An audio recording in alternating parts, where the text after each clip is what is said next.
E aí, fantasmas? Nos últimos dias, uma teoria que tenta entender os novos Pokémon iniciais das versões Scarlet e Violet, os jogos da 9ª geração da franquia, e também prever como serão as suas formas finais e até mesmo as tipagens, ganhou popularidade na internet, principalmente na comunidade Pokémon estrangeira.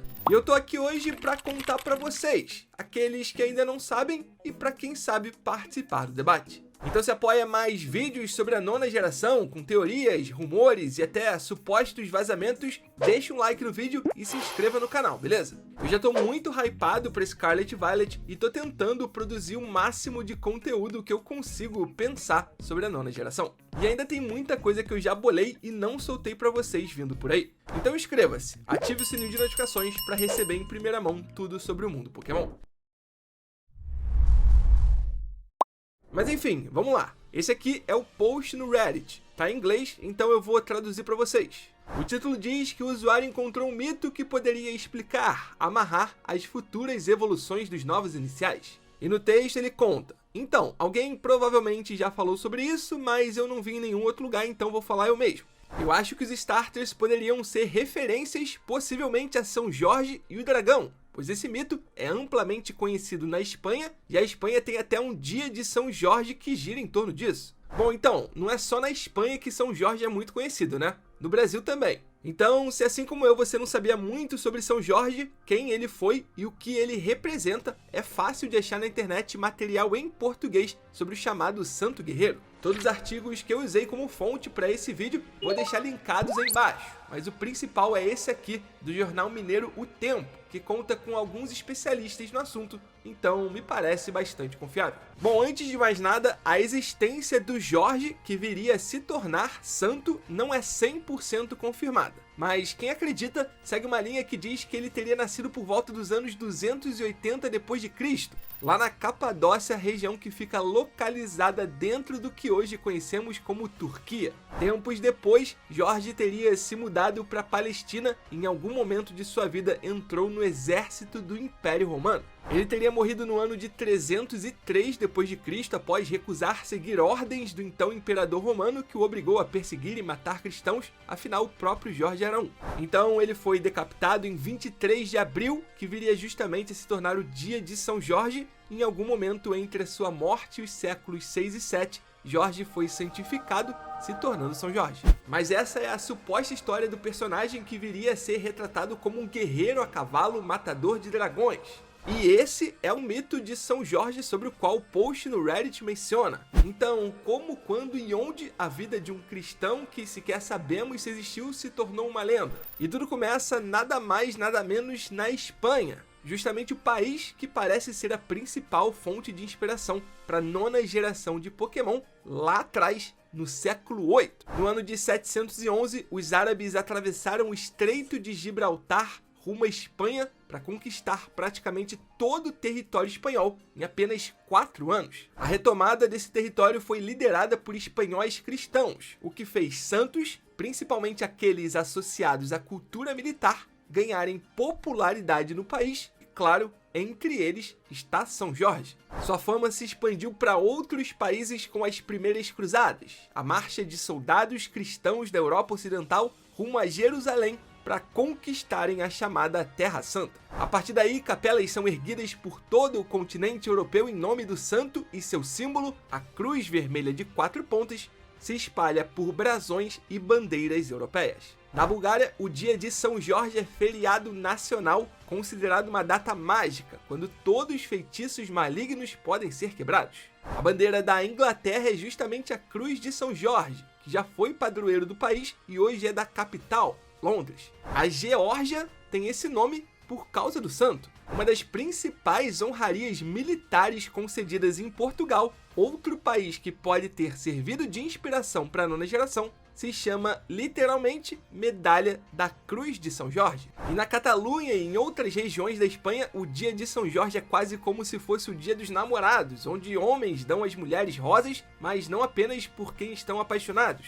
E de volta costumam receber livros. Enfim, fantasmas, essa é só uma parte da tradição e influência de São Jorge por todo o continente europeu. Mas voltando, Em 1290, finalmente São Jorge se torna um matador de dragões. Um escriba dominicano chamado Jacopo de Varazzi compilou histórias dos primeiros santos em um livro conhecido como Lenda Dourada. Ele trazia em sua capa São Jorge, mas em suas páginas uma história bem diferente da contada até aqui. No capítulo dedicado a ele, lia-se a história de uma pequena cidade turca que era sistemática e periodicamente atacada por um dragão. Ele queimava as casas, contaminava a água e só era acalmado caso lhe fosse entregue uma donzela. E aí chegou a vez da filha do rei ser dada como oferenda. Então surgiu São Jorge, montado em seu cavalo e empunhando sua espada e sua lança. Ele teria derrotado o dragão, cortado a cabeça do animal e convertido toda a cidade ao cristianismo, além, é claro, de casar com a princesa. Mas aí eu te pergunto, e talvez vocês também me perguntem, qual a conexão dessa lenda com os novos Pokémon iniciais, Li? Para isso, precisamos voltar ao post original e ver o que o autor nos diz. Abre aspas, eu acho que é possível que cada um dos starters represente um dos 3 personagens principais do conto. Prigatito ser a princesa, Fuecoco ser o dragão e Quaxly ser São Jorge. Se isso for verdade, acho que esse Prigatito evoluiria para um tipo grama-fada com certeza. Fuecoco provavelmente seria um tipo dragão de fogo, mas existem versões em que o dragão cospe veneno. Então, fogo-veneno também é possível. E Quaxly poderia ser um tipo água-aço ou água-lutador, como ele é visto como um cavaleiro heróico nessa lenda. Bom, fantasmas, eu definitivamente consigo ver um trio de iniciais com os tipos grama-fada, fogo-dragão e água-metal. Ou até mesmo um trio grama-fada, fogo-venenoso e água-lutador. O Sprigatito tem uma aparência mais feminina, ainda que eu duvide que seja um Pokémon exclusivamente fêmea, afinal já vimos isso não acontecer com outros Pokémon iniciais. É o caso da Primarina, que tem um Gender Ratio de 87,5% macho e apenas 12,5% fêmea. E mesmo assim, por enquanto, essa seria a única coisa que eu consigo ver no Sprigatito que conecte esse monstrinho à princesa da lenda. Então eu acho que precisaríamos aguardar as suas evoluções para comprovar essa teoria. Já em relação a Fuecoco, a teoria é bastante interessante. Muitos, desde o início, acreditam na possibilidade desse Pokémon se tornar um dragão serpentoide em sua forma final. No momento, o que sabemos é que a sua principal inspiração são os crocodilos. Mas a lenda de São Jorge vai muito por esse mesmo caminho, de dragões, veneno, afinal ele contaminava a água. E tudo isso junto poderia nos levar até uma forma final, de novo, de um dragão serpentoide. Se isso acontecer, também mantém viva a teoria dos iniciais de fogo inspirados nos signos do zodíaco chinês. E por fim temos Quaxly, que alguns enxergam como um marinheiro, ou seja, a inspiração militar nesse Pokémon já tá aí para muita gente, antes mesmo do surgimento dessa teoria. O fato do Quaxly evoluir para algum tipo de guerreiro faria outra teoria dos starters se manter viva, aquela que fala que os iniciais do tipo água têm alguma correlação com armas. E bom, se isso for verdade, eu acho que eu nem preciso explicar mais nada sobre como ele se correlacionaria com São Jorge, né?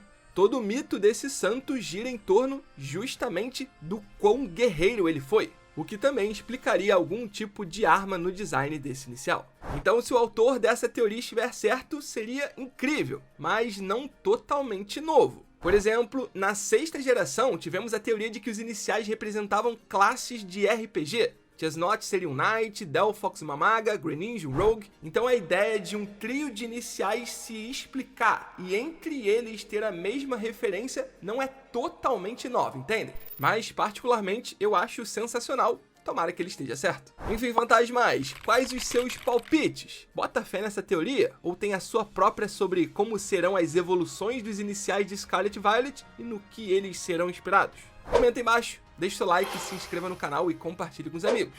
Conto sempre com o apoio de vocês. Muito obrigado por tudo, fantasmas, pela força de sempre e até a próxima.